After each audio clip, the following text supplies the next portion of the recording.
mərasimdə su süpürüb, qeyçilib ya 3 dəqiqə üstündən keçərlər.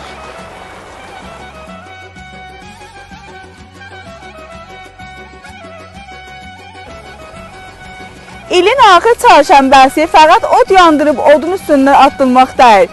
Bəlkə Azərbaycanımızın fərhəngində bizim xalqımız çeşməyə, çaya, bulağa, ya hətta dəriyə gedərdilər.